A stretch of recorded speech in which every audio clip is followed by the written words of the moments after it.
In this video I am showing you how you can turn off autoplay videos on Facebook. So firstly what you need to do is you have to open your Facebook app and then tap on the three horizontal lines in the top right corner. After that scroll down and then tap on the settings and privacy and then open the settings.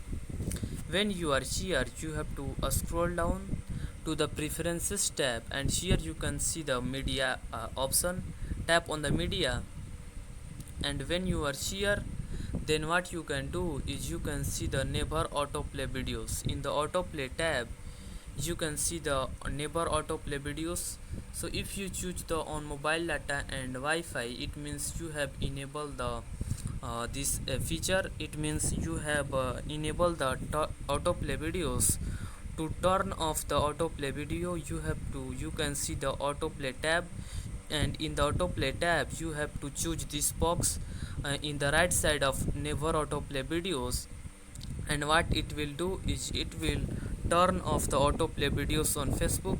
So you have to choose the box in the right side of never autoplay videos, and now you are done. So that's it, that how you can do this.